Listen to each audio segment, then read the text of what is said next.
वास्तविक संख्याओं में इस चैप्टर में हमें पढ़ना क्या होगा? इस चैप्टर में हमें एलसीएम पढ़ना होगा एंड ये आना चाहिए हमें, और एचसीएफ आना चाहिए, है ना। एचसीएफ आना चाहिए, और गुणनखंड से आप कहते हैं फैक्टर करना, है ना। तो आपको फैक्टर आने चाहिए साहब। क्या आना चाहिए? फैक्टर आपको आने चाहिए। और दूसरा, इस टॉपिक में अगर देखा जाए तो रेशनल नंबर, रेशनल नंबर यानी अगर मैं यहाँ बोलूँ तो लघुत्तम समावर्तक आना चाहिए, महत्तम समावर्तक आना चाहिए एंड इसमें गुणनखंड आना चाहिए। अगर ये आते हैं तो आप पढ़ने और अगर में को जानना चाहिए। तो बस ये जो टॉपिक है वो आपका क्लियर हो जाएगा, राइट। तो सबसे पहले हम क्या करते हैं, इस फैक्टर को सीखते हैं, इसके बाद एलसीएम एंड एचसीएफ पे आते हैं। तो सबसे पहले फैक्टर की बात करें तो इसमें जो कुछ भी है, जैसे कि मान के चलो फैक्टर और मल्टीपल्स में क्या अंतर होता है। तो मल्टीपल्स की अगर हम बात करें तो 2 का मल्टीपल 2, फिर इसका अगला 4 होगा, फिर अगला 6 होगा, फिर 8 होगा, 10 होगा, और ये चलती जाएगी सीरीज। तो यानी मल्टीपल का मतलब समझ में आता है कि मल्टीपल्स उतने का ही मल्टीपल्स तो मल्टीपल श्रेणी है। और फैक्टर्स में क्या अंतर होता है यहाँ, अगर फैक्टर की बात करें तो फैक्टर हमारा हो जाएगा क्या, जैसे मैं बोलूँ कि 16 के कितने फैक्टर हैं, तो 16 किस किस से कट सकता है। 16 1 से कट जाएगा, 2 से कट जाएगा, 3 से नहीं कटेगा, 4 का भाग 16 में 4 चौक 16 कट जाएगा, 5 से नहीं कटेगा, 6 से भी नहीं कटेगा पूरा, 7 से भी नहीं कटेगा, 8 दूनी 16 8 से कट जाएगा, है ना। 9 दूनी 18 9 से नहीं कटेगा, 10 से भी नहीं कटेगा, 11 से नहीं कटेगा, 12 से 12 का भाग 11 पूरा नहीं जाएगा, तो 13 का भाग भी नहीं जाएगा, 14 का भी नहीं जाएगा, 15 का भी नहीं जाएगा, 15 एकम 15 ऐसे करके, तो ये सब क्रॉस, तो 16 एकम 16 ऐसे। तो यानी 16 कितने नंबरों से डिवाइड हो जाता है पूरा का पूरा, जिसमें से शेष नहीं बचता। तो अगर हम यहाँ बात करें तो ये हो जाएगा नंबर 16 की डिवाइड करने के लिए 1 2 4 एंड क्या कहते हैं 8, और तुम्हारा हो जाएगा कितना, आया 8 के बाद आया तुम्हारा 16। तो इन नंबरों से ये डिवाइड हो जाता है, इसलिए 16 की फैक्टर इतनी होगी। ये सारे 16 जितने भी हैं सभी 16 के फैक्टर हैं, ठीक है ना। तो फैक्टर को आपको समझ में आया। मल्टीपल्स में बोलूँ तो 16 के मल्टीपल बताओ, तो 16 एकम 16 16 दूनी 32 16 जो भी है ना, आपका निश्चित हो जाएगा। तो ये मल्टीपल्स हो जाएंगे, राइट। तो फैक्टर समझ में आ जाते हैं आप। अब फैक्टर विधि कैसे होती है, यानी किसी भी नंबर को हम फैक्टर विधि के द्वारा ज्ञात करें तो कैसे करते हैं। तो जैसे मान के चलो मैंने इसमें से नंबर ले लेता हूँ मैं एग्जाम्पल समझाने के लिए, तो भी जैसे 120 ले लीजिए, तो 120 के फैक्टर करो यानी गुणनखंड करो, तो इसको डिवाइड करो, 2 से 7 हो जाएगा, इससे डिवाइड करो 30 हो जाएगा, इससे करो 2 से तो ये 15 हो जाएगा, इसके आधा कर दो तो ये आधा होगा नहीं, इसका 3 से डिवाइड होगा, 3 5 15। ये सब आपको क्या कहते हैं पिछली कक्षाओं में आपने सातवें में आपने अच्छे से सीखा होगा, राइट, फैक्टर करना। तो अब सीधी ना ज़्यादा टाइम बर्बाद करते हुए एलसीएम की आपने सीखी हुई, लेकिन यहाँ पर एलसीएम का कुछ अलग तरह से सवाल करना होगा, थोड़ा सा मैं समझा दूंगा, देखो वीडियो में आगे बने रहना, इसके मत करना, ठीक है। और तो सवालों पे आते हैं, सवालों को देखते हैं किस तरह के सवाल इसमें बनेंगे। तो 1.1 एक्सरसाइज के पहले हम एग्जाम्पल देखेंगे जितने भी उदाहरण होते हैं। एक्सरसाइज कौन सी, जिसे हम हिंदी में कहते हैं प्रश्नावली। तो प्रश्नावली 1.1 को हम देखें, है ना। तो प्रश्नावली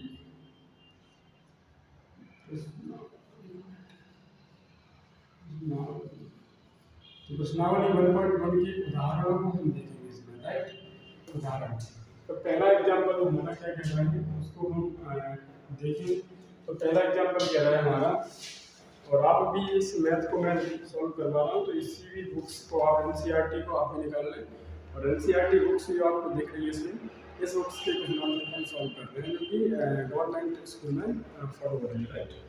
तो अभी आप इसे देखें, तो इस बुक्स के पेज नंबर को निकालें आप 5 पेज नंबर 5 पे देखें। उदाहरण पहला है, वो कह रहा है कि 4 की पावर n है, 4 की पावर n पर विचार कीजिए जहाँ n क्या है, n एक प्राकृत संख्या है, एक n बराबर है प्राकृत संख्या, है ना। हम यहाँ हल करें तो हमें ये सब दिया है पहले से, तो 4 की पावर n और जहाँ n एक प्राकृत संख्या है, ठीक है।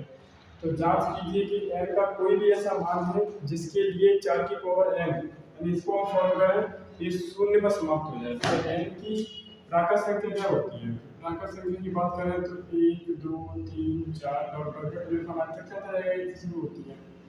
तो अगर इस पे ये पावर n की आप बना के देखें, 4 की पावर 1 4 आएगा, 4 की पावर 2 रख देंगे जगह पर तो 16 आ जाएगा, 4 की पावर 3 रख दें तो 4 गुणा 3 बार करेंगे तो 4 गुणा 4 गुणा तो आता होगा ना आपको, तो मतलब 64 हो जाएंगे। तो आप यहाँ देखने वाली बात ये है, 4 की पावर 4 कर लो तो 4 इंटू 4 बार करेंगे तो ये ना, तो ये जाएगा 256। तो यहाँ देखने वाली बात ये होती है आपको कि 4 की पावर अगर ये करते हैं तो 4 आता है। अगर हम विषम पावर को लेते हैं, कितनी पावर? विषम। अगर हम 4 की पावर विषम लेंगे तो इकाई अंक जो होगा हमारा, कौन सा इकाई अंक, वो कितना आएगा? 4। और अगर हम इसको पावर को सम लेते हैं, सम पावर, तो जो इकाई अंक है, ये वाला अंक इकाई अंक कैसा आएगा? सम आएगा, तो ये 6 आएगा इकाई अंक। तो क्या ये कभी भी 0 पर समाप्त हो सकती है? जैसे मान लो चलो मैंने लिया 4 की पावर 59 कहती है, तो 59 क्या है? ऑड नंबर है, विषम संख्या है।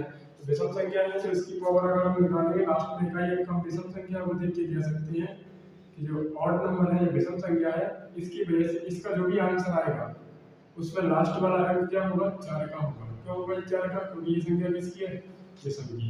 अगर हम मान लेते हैं यहाँ पर मैंने 20 पावर लिख दिया, इसको करना थोड़ा मुश्किल हो जाएगा, 4 ऐसे 4 करके 4 गुणा 4 गुणा 4। तो अगर मैं आपसे बोलूँ अब इसकी संख्या लास्ट में जो इकाई अंक आएगा, इस संख्या का जो आंसर आएगा उसका इकाई अंक हुआ कौन सा? तो आप कह सकते हैं कि ये 4 की पावर क्या है? सम है। तो इसकी इकाई अंक जो आएगा वो कितना आएगा? सम पावर के लिए इकाई अंक आता है 6। ये हर बार होगा। देखो विषम पावर थी, इकाई अंक 4 है, सम पावर है फिर भी इकाई अंक 6 आ गया, राइट।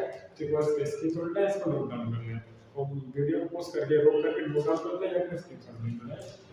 चलो आप ले लेंगे इसे हटाना। तो ये हो गया इसका आंसर। अगर हम देखें तो आंसर क्या देना है? ये कभी मतलब n की किसी भी मान के लिए, n के किसी भी मान के लिए, n के किसी भी मान के लिए 4 की पावर n 0 पर शून्य पर समाप्त नहीं होगी, शून्य पर समाप्त नहीं होगी। ये इसका आंसर है ना। This will not be end of this loop four upon x, any value किसी भी मान के लिए शून्य पर समाप्त नहीं होगी। तो आपने नोट किया। चलो अब आगे देखें। तो उदाहरण नंबर हमारा आता है सेकंड। क्योंकि मैं उदाहरण का नीचे लगवा रहा हूँ, उदाहरण इसलिए लगवा रहा हूँ कि जिससे क्या होगा कि चैप्टर का पूरा इंट्रोडक्शन उस प्रश्नावली का पहले मिल जाता है, इसलिए मैं उदाहरण को लगवाना चाहता हूँ, राइट। तो दूसरा एग्जाम्पल देखें। तो वो कह रहा है संख्याओं 6 और 20, संख्याओं 6 और 20 के अभाज्य गुणनखंड विधि से HCF और LCM ज्ञात करें। यानी हमें नंबर दे दिया गया कि हमारी जो संख्याएं हैं, संख्याएं 6 और 20 है ना, इस 6 और 20 है, तो इसका क्या ज्ञात करो? अभाज्य गुणनखंड विधि से, अभाज्य गुणनखंड विधि से, अभाज्य गुणनखंड विधि से क्या करना है आपको? ज्ञात अभाज्य गुणनखंड विधि से आप ज्ञात करो इसका एलसीएम निकालो और एलसीएम निकालो। क्लियर। तो सबसे पहले हमें अभाज्य गुणनखंड विधि दी है, तो इसमें से क्या करेंगे? फैक्टर करने के लिए रेडी हो जाएंगे। हल 6 का फैक्टर अलग कर लो और 20 के फैक्टर से मेरा गुणनखंड उनको अलग कर लो, राइट। तो हम 2 से कट जाएगी 6 3 बार, अब 3 से कटेगा 1, 2 से कट जाएगा 10 और 2 से कट जाएगा 2 5 10, 5 बार आगे 5 से कट जाएगा 1। तो अब यहाँ पर हम देखें तो इसमें HCF क्या होगा? HCF होता है हाईएस्ट कॉमन फैक्टर। क्या होता है? Highest common factor. ठीक है ना। मेरी आवाज गूंज रही थी, इसका कारण है कि ये रूम जो है ना एकांत है और अकेला हुआ है, इसलिए। तो यहाँ पर देखिए 2 इसमें भी है, 2 इसमें भी है, तो 2 हो गया कॉमन, तो मैंने HCF पे 2 ले लिया। 3 इसमें है, क्या 3 इसमें है? नहीं है, तो 3 जो जोड़ा इसमें नहीं होगा, यानी 3 संख्या लिख दी जाए, 4 जो चारों में कॉमन होगा, वो यहाँ गुणा में लगाया जाएगा। जैसे यहाँ 3 भी होता है, यहाँ भी 5 होता है, यहाँ भी 5 होता है, और संख्याएं होती और उनमें भी वहाँ 5 होता। तो हम क्या करते हैं, 5 को यहाँ पर गुणा में शामिल करते, 5 में 10 हो जाता है। लेकिन नहीं है कोई भी, अगर एक भी नहीं है, जैसे मान लो 2 भी नहीं आया, तो हम एक मान लेंगे। क्या मानेंगे? एक सब का गुणा कर देता है। तो यहाँ पर कोई और जुड़ा है नहीं सेम सेम, तो हम कहेंगे इसका एचसीएफ कितना आ गया? 2 आ गया। अब आती है बात एलसीएम की। तो एलसीएम क्या होता है इसका? एलसीएम में एक बार तो एचसीएफ का मल्टीपल कर दो, एचसीएफ बराबर 2, या फिर जो रह गए हैं सबसे पहले उनका मल्टीपल कर दो। रह गए हैं 3 रह गया है, एंड और कौन रह गया है यहाँ पर? और देखा जाए तो 2 रह गया है और 5 रह गया है, एंड यहाँ देखा जाए तो 2 रह गया है। तो बस ये कौन है? ये था एचसीएफ। जो दोनों में कॉमन था वो एक बार दिया गया, और जो कॉमन नहीं है वो सब दे दिए गए टोटल। तो ये लीस्ट कॉमन मल्टीपल करके आ जाएगा। अब इसको किस तरह समझना है, इसका टॉपिक आदर्श अग्रवाल की बुक्स में एंड राकेश यादव सर की बुक्स में है, तो उसको हम बाद में सॉल्व करेंगे, राइट। तो अभी यहाँ पर देखें तो यहाँ पर मल्टीपल कर दो, कितना हो जाएगा? 3 6 30, कैसे भी कर लो, 4 ऐसे कर लो, 2 4, ठीक है सर, अंत 15 तक, यानी 15 तक 60। तो एलसीएम कितना आ जाएगा? 60, और ये इसका करेक्ट आंसर है ना। एलसीएम कितना आया? 60। तो ये तरह से निकालते हैं। अगर यहाँ पर माना कि संख्या होगी, और जैसे मैंने ले ली एक संख्या अपने मन से ले लेता हूँ मैं, 25 ले लिया है ना, 25 ले लो, ठीक है। तो 5 से कट रही है, क्या 5 तीनों में कॉमन है? नहीं है। 5 एचसीएफ नहीं है कॉमन, तीनों में आएगा वो एचसीएफ होगा, तीनों में होना चाहिए बोला, वो शामिल होगा इसमें मल्टीपल में। और 5 के अलावा जैसे और भी है जिनका गुणा बनना तीनों में, वो गुणा करके, जैसे यहाँ 5 होता है, यहाँ 5 आता तो यहाँ 5 ले लेते, तीनों में गुणा बन जाता। और नहीं आ रहा है, ऐसे तीनों में नहीं है, ये चारों संख्या में नहीं है, तो वो नहीं बन जाएगा। जितनी संख्या है उनमें से होना चाहिए, राइट। तो इसको आप समझ में आ गया होगा। नेक्स्ट एग्जांपल चलते हैं, राइट। चलो नोट करो। दूसरा उदाहरण नंबर मात्र 30 है। तो तीसरा हमारा क्या कह रहा है, इसको देखिए आप। तीसरा कह रहा है कि अभाज्य गुणनखंड विधि से 96 और 404 का एचसीएफ ज्ञात कीजिए, एचसीएफ की ज्ञात की जांच कीजिए। तो संख्या हमें दी है, पहले से संख्या दी है, n1 इक्वल टू कितना नंबर, मान लें पहला नंबर है हमारा 96, और दिया है ये सब, है ना। और दूसरा नंबर है हमारा कितना? दूसरा नंबर है हमारा 404, ठीक है ना। तो अभाज्य गुणनखंड विधि से क्या निकालना है? एचसीएफ निकालना है एंड एलसीएम निकालना है। तो एचसीएफ निकालने के लिए क्या करेंगे हम? ये फीका पड़ गया, चलो कोई बात नहीं, एक सवाल तो मिल जाएगा 96, और दूसरे से अगर बात करें तो 404। तो अलग अलग करो, इनकी मल्टीपल्स में आप डिवाइड करोगे तो 2 से 4 और 8 48, फिर 2 से आधे करते हैं 2 और 4, फिर 2 से करते हैं आधे 2 12, फिर 2 से आधे करते हैं 6, 2 से आधे करते हैं 3 और 2 से 3। अगर इसका हम निकालना अलग से तो क्या कहते हैं, तो 2 से आधे कर दो 2 0 2, फिर 2 से आधे कर दो 1 0 1, फिर ये 2 से यानी यहाँ डिवाइड आधा कर दो, तो 101 संख्या वो है, तो 101 से ही डिवाइड होगी, किसी से नहीं, राइट ना। इसका जो थोड़ा सा रूल है वो आगे फिर देखेंगे, और इसको फॉलो करेंगे, यहाँ टाइम खराब नहीं करना, राइट। कितना है, तो अब इसमें एचसीएफ की बात कर रहे हैं। एचसीएफ तो वो कितना होगा? क्या दो दो इसमें है? इसमें है, हाँ तो दोनों में है, तो फिर क्या ये लो सर ले लिया। और बताओ, अब इसका रूल इसमें है, इसमें भी है तो सर तो इसमें से भी ले लिया, एक बार फिर आ गया क्या, और 101 इसमें है, अब तो कोई जोड़ा नहीं है, तो ये हो जाएगा 2 4, इन दोनों का एचसीएफ। एचसीएफ ये कहता है ये सबसे बड़ा नंबर है, हाईएस्ट नंबर है, जो दोनों को डिवाइड कर देगा। इसको भी डिवाइड करेगा पूरा पूरा, कोई शेष नहीं बचेगी, इसको भी डिवाइड कर देगा पूरा पूरा, कोई भी शेष नहीं बचेगी, वही होता है एचसीएफ। वो सबसे बड़ा नंबर यही है इसमें, ठीक है, पूरा पूरा डिवाइड करेगा। आगे देखिए एलसीएम की बात करें, तो एलसीएम में मैंने क्या बोला कि एक बार एचसीएफ जो बच गया है, बच कौन गया?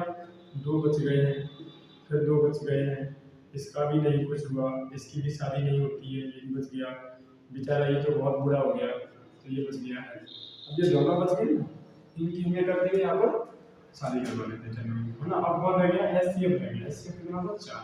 तो अगर इनको मल्टीपल कर देते हैं तो हमारा क्या आता है? एलसीएम बनेगा।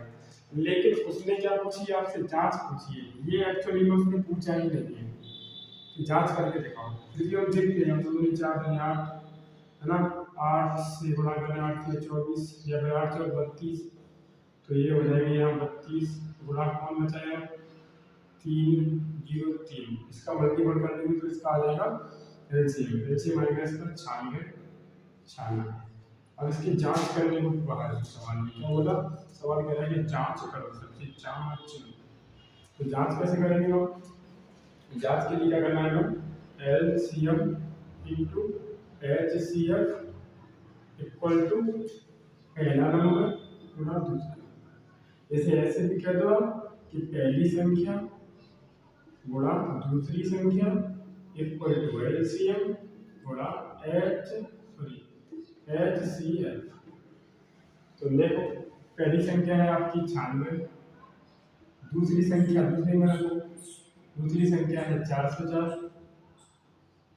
इक्वल टू, और एलसीएम है आपका पता नहीं, मान लो आपको निकालना है, और दूसरा एचसीएफ आपको पता है, ज्ञात किया आपने 4 है, तो एलसीएम निकल सकता है यहाँ से 4 का डिवाइड हो जाएगा, तो ये हो जाएगा 96 गुणा 404 बटे में 4। क्लियर, तो इसको यहाँ से करो 4 दूनी 8 है ना, इसे काटो यहाँ से, और 4 गुणा तो 24 गुणा 404 से करेंगे तो ये भी आएगा 96 इतना तो आप कर सकते हैं, मर्जी को चेक करें, 24 चौक 96 24 चौक 96। क्लियर, तो ये क्या हो गया इसका एलसीएम हो गया। अब आप एक बार नोट कर लो, और इस तरह के सवाल और भी दिए गए हैं उनको भी करने का प्रयास करना। राइट, तो यहाँ पर सवाल एक और दिया गया है उदाहरण नंबर 4, उसको भी आप ऐसे करेंगे, तो भी आप देखेंगे वो क्लियर है। आप एक बार इसका स्क्रीनशॉट ले लो, और ये जो फॉर्मूला है इसको हाईलाइट करना, जो मान पता नहीं है उसको छोड़ देना, और जो पता है इसे यहाँ पर रख देना, तो सॉल्व करना आ जाएगा आपसे। ठीक है, बढ़ते हैं आगे। तो बच्चों मार्कर खत्म हो गया था, जस्ट अभी लेके आए हैं ना, और वीडियो रुक गई थी, तो उदाहरण नंबर 4 देखिए। राइट, तो इसमें का 3 संख्याएं दी हैं, कितनी 3 6 72 और 120। अगर आवाज नोट करने की विधि द्वारा इनकी एलसीएम और एचसीएफ निकाली, तो इसे काटो 3 से, इसे भी काटो, इसको भी काटो, तो इसे 2 से काट दो पहले, या 3 से काट दो क्योंकि अच्छा 2 से कटा, 2 से काट दो, 2 से काटेंगे तो ये हो जाएगा कितना 36, 2 से 36, हाँ 2 से काटेंगे तो 18, फिर इसके आगे कर देंगे 2 से 9, और 9 से इसे काटेंगे 3 से, 3 से ये तो काटना जो आता होगा आपको, और ऐसे 120 को काटेंगे तो ये 60, और इसको काटेंगे तो ये 30, और इसको काटेंगे तो ये 15, और इसको काटेंगे तो 3 ये 15, और इसको काटेंगे 5, इतना आएगा। राइट, अब यहाँ एचसीएफ की क्या, एचसीएफ के लिए कंडीशन क्या है, कि हाईएस्ट कॉमन चाहिए। हाईएस्ट कॉमन का मतलब कौन कौन है इसमें, 3 इसमें भी है, 3 इसमें भी है, और 3 इसमें भी है, तो मैं 3 ले लिया मैंने, 2 इसमें भी है, इसमें भी है, 2 इसमें भी है, 2 भी ले लिया, और कोई है क्या, बस नहीं। तो हाईएस्ट कॉमन फैक्टर आ गया इसका कितना 6, कितना आ गया 6। राइट, अब मैं आगे बात करूँ तो 6 तो ले लिया, अब क्या करना है लिस्ट, तो अगर मैं एलसीएम की बात करता हूँ, तो अगर मैं दोनों में से देखता हूँ क्या कॉमन है सब में, मेरा लिस्ट सबसे ज़्यादा कॉमन वाला कौन बचा हुआ है यहाँ पे, तो यहाँ एलसीएम की अगर हम बात करें तो एलसीएम को वैसे अलग विधि से बताया गया है, और इसमें अगर ये वाला जो टॉपिक्स है वो ये कहता है कि जो बचा हुआ है उसका मल्टीपल्स होगा। बचा कौन कौन है, 1 2 की पावर कितनी बची है, 1 2 3 4, लेकिन 4 पावर में से अगर हम देखें तो 2 की पावर 1 से पहले ही आउट हो चुकी है, ये ना 4 की जगह आप रखेंगे 3, क्योंकि हम हाँ क्लियर, तो 4 की पावर क्या रखेंगे, तो ये तो हमने काउंट कर लिया पहले से, 1 2 की पावर ले ली है, 2 की पावर 1 जो है ये हमने ले ली है, ये 4 पावर है, ये इसका मल्टीपल बाद में करना है ना, तो वो इधर आते हैं 5 बड़ी है, ये तीनों जो है ये सब में कॉमन है, ये यहाँ कॉमन पावर है, इसलिए इसका मल्टीपल हम बाद में कर रहे हैं, पीछे से कर देंगे, इसे हटा दें यहाँ से, तो 3 पावर है ना, एक अलग से आ रही है, और तीसरी वाली का मल्टीपल और देखिए कॉमन, 3 की पावर देखें तो 1 को हटा देना क्योंकि इसका मल्टीपल कुछ से कर देंगे वहाँ से, तो ये तो सब में से हो गया, लेकिन एक एक्स्ट्रा बच रहा है ये वाला, तो 3 की पावर 1 ले ली। और हम 5 की बात करें तो 5 भी 1 ही बचा इसमें, क्लियर। तो अब यहाँ पर ये जो पावर छूट गई है, अगर मैं बोलूँ 3 की, इसी 2 की पावर कितनी है इसमें मैक्सिमम देखिए 1 2 3, 1 2 3, 3 ही 3 है, और ये जो पावर आई वो कॉमन थी। तो यहाँ पर जो एलसीएम में बच गया उसका मल्टीपल हमने किया 1 2 1 2, 2 की पावर 3 का नहीं क्योंकि एक समय कॉमन है, उसका मल्टीपल ये हमने ये कर दिया। ऐसे इसका मल्टीपल 1 का लिया 3 का, जो 1 तो समय कॉमन है 3 3 3, एक एक्स्ट्रा है, जैसे एक्स्ट्रा कॉमन का मल्टीपल ये हो रहा है तो 3 की पावर 2 हो जाती है, क्लियर। हाँ, तो ये जो आएगा ये आएगा 307। अब इसकी जांच के लिए क्या करेंगे आप, N1 इंटू N2 संख्या पहले गुणा कर देंगे LCM इंटू HCM। तो N1 N2 का मतलब यहाँ तीसरा नंबर भी मान सकते हो आप N3। तो तीनों संख्याओं में जब आप गुणा करेंगे, तीनों संख्याओं में जब आप गुणा करेंगे तो वो LCM का गुणा और HCM के गुणा के बराबर नहीं आएगा क्योंकि 3 संख्या है यहाँ पर, तो ये सब जो लागू होता है जो फर्स्ट यानी सेकंड नंबर पर ही लागू होता है, राइट। ये बात समझ में आनी चाहिए। ये वाली बात अगर आपको कॉमन वाली बात समझ में नहीं आई कि अगर 3 और 2 यानी इसका पावर आ रही थी 4, 1 2 3 4, तो इसमें से एक पावर मल्टीपल पहले कर रहे हैं 6, तो उसमें कॉमन है वो पहले से, यानी ये पावर यहाँ रखनी है। पहले 3 की पावर चाहिए 2, 3 की पावर यहाँ 2 बच रही है 1, तो एक पावर पहले से मल्टीपल हो गया, इसलिए ये की लगी ये लगी 3 की पावर, ये। तो इसको आप नोट कर लें और अब हम चलते हैं प्रश्नावली के अगली ओर।